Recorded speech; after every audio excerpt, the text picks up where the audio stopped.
దేవునికి స్తోత్రములు. ఈ దినము వేకువమన్న ధ్యానించెదము. అంశము: మాటలాడక మౌనముగా ఉండవలసినదెప్పుడు. తరచుగా జనులు తమ జీవితము, కుటుంబము, పిల్లలు, భార్య లేక భర్త మరియు తమ చుట్టూ ఉన్న వాటన్నిటిని గురించి చింతించుచున్న, అలసట చెందుచున్న, విసుగు చెందుచున్న ఒక యుగములో మనము జీవించుచున్నాము. సొమ్మసిల్లిన వారిని క్రీస్తు యొద్దకు తీసుకొని వచ్చుటకు వారి యొద్ద ఎలాగు మాట్లాడవలెనో అనునది ఇదివరకెన్నడూనూ లేని విధముగా మనము నేర్చుకొనవలసిన కాలమిదే. కొన్ని సమయములలో మిక్కిలి మధురమైన మాటలనియు సందర్భోచితమైన మాటలనియు మనము అనుకొను మాటలు మనకు హాని కలిగించునవిగాను, పరిస్థితులను మిక్కిలి మోసకరముగా మార్చునవిగాను ఉండవచ్చును. ఈనాడు సాధారణముగా జనులు మనోకలత చెందినవారుగాను, అలక్ష్యము చేయువారుగాను, కోపపడువారుగాను, ఏ మాటను స్వీకరించలేని వారుగాను ఉన్నారు. ప్రభువైన యేసును ముమ్మారు ఎరుగనని చెప్పిన పేతురు ఎంతగా కలవరము చెందియుండునో కదా. ఆ సమయమునందు అతన్ని గద్దించి సరిచేయ ఉద్దేశముతో అతనితో యేసు ఏ ఒక్క మాట పలికినను అది అతని హృదయమును కఠినపరచియుండును, లేక చేదును ద్వేషమును కలిగించియుండును. అయితే లోకమునందు గొప్ప వరము పొందిన ప్రసంగికుని యొక్క గొప్ప ప్రసంగము ఒకరిలో జరిగించగల క్రియ కంటే యేసు యొక్క ఒకే ఒక్క చూపు మహా గొప్ప కార్యములను చేసెను.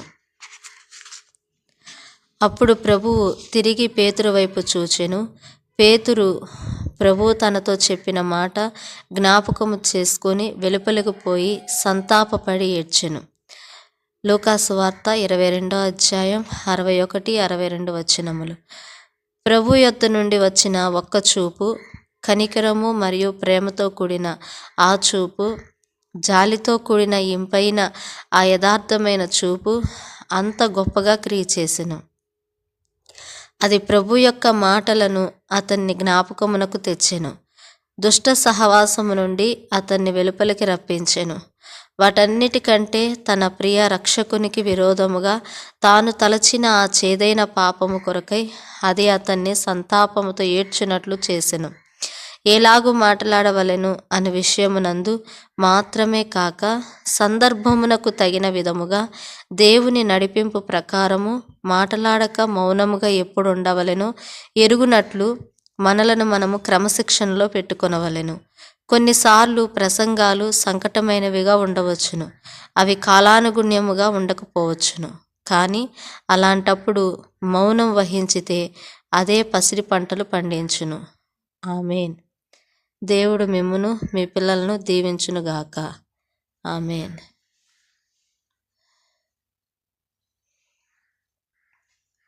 స్తోత్రం తండ్రి, స్తోత్రం నాయన. తండ్రి, కుమార, పరిశుద్ధాత్మదేవ, నీ కృపగల నామలో ఈ దిన ధ్యానార్థమై ప్రభా మౌనముగా ఉండవలసినది ఎప్పుడు అను అంశము ద్వారా ప్రభా మీరు మాతో మాట్లాడినందుకు స్తోత్రం తండ్రి. ఈ వాక్యం నైనా ప్రభా మరి తండ్రి ఈ అంశం గురించి ఇప్పుడు మేము ధ్యానించుకొని ఉండగా ప్రభా నా హృదయంలో తండ్రి ప్రభా అలాగే నాయన ఈ వీడియో వీక్షిస్తూ చూస్తున్న బిడ్డల హృదయాల్లో కూడా నా తండ్రి ఈ యొక్క ప్రభా అంశం అందరి హృదయాల్లో బలముగా నాటబడినట్లుగా సహాయం చేయండి.